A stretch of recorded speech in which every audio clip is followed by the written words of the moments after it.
Today I will be showing you how to measure the PCV using a capillary tube. So first we start with fresh blood, capillary tubes, putty, and we have the rotor for the centrifuge. Ensure that the centrifuge is set to microhematocrit, which just means little capillary tube.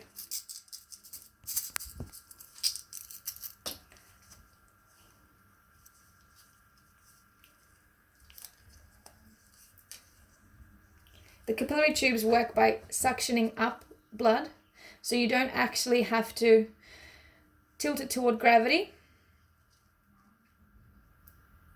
You can put your finger on the capillary tube and occlude if you're not getting enough blood, but holding the capillary tube just in the blood is enough alone, as you can see. When you are putting the putty, ensure that the red tape on the capillary tube is facing down toward the putty, because it makes it harder to read if you have the red at the top and you're trying to look at the serum, which I will show you later.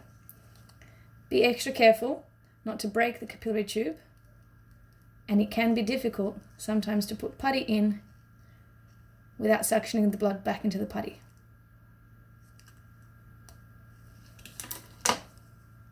Whenever you are using a centrifuge, you have to ensure that you are balancing out what you are doing.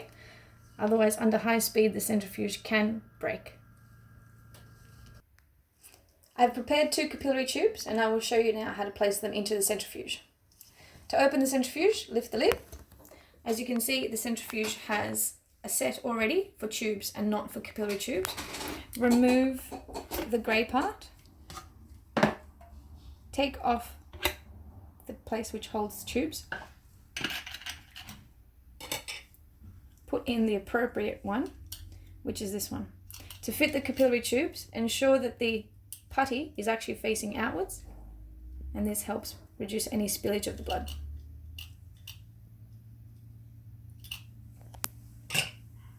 Fit the lid on, have it tight, but not too tight.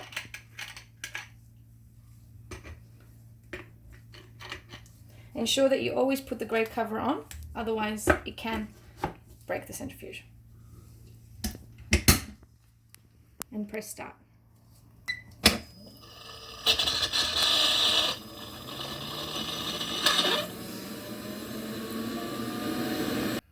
So the centrifuge is finished.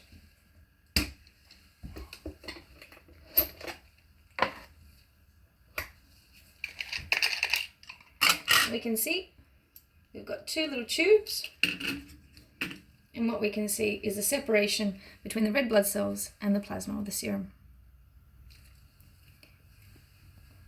As I told you earlier,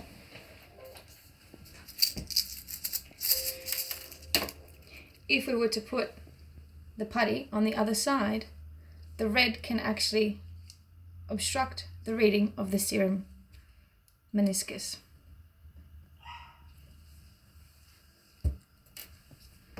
To read the PCV, we've got 2 ways.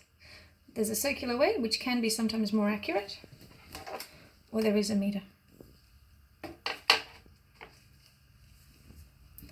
To read the PCV, we place the putty at the very bottom where it says 0, and we look and see where the meniscus of the serum is.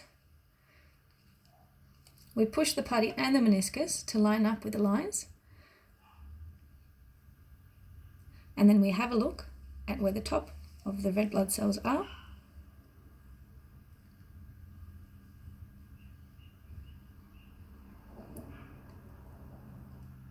And we're probably sitting between 52 and 54. To read the PCV, another measurement is to use this instrument. Again, put the putty at the very end of the line. Roll the tube so you line up the meniscus of the serum.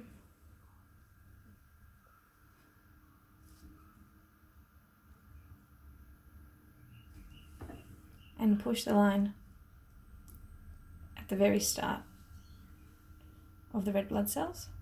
And we're sitting at about 52 to 53 again. Now I'll be showing you how to look at the total protein or the total solids.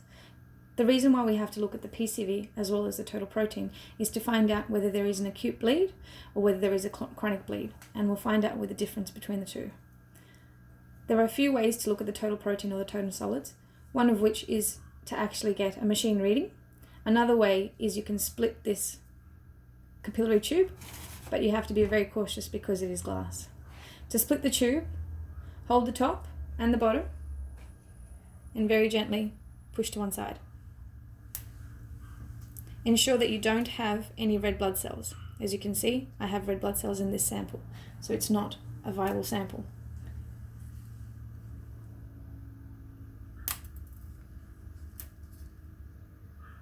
Use a spectrophotometer to have a look at the total protein.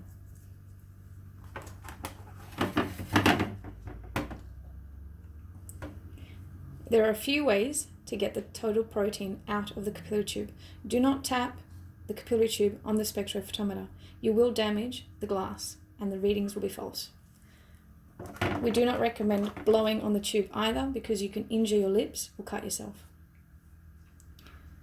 We can use a small 26 gauge catheter.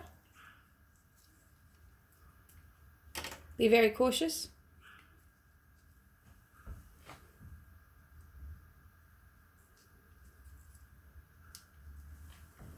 Push the catheter down into the capillary tube.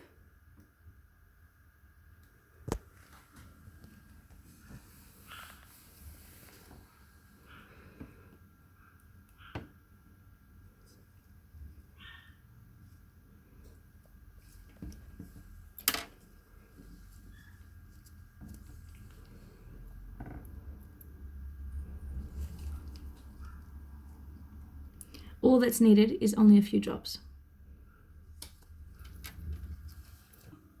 To read the total protein value, hold the spectrophotometer toward the light. And you're looking, so all spectrophotometers are different, but you are looking for the area which says total solids or TS, and it's grams per litre.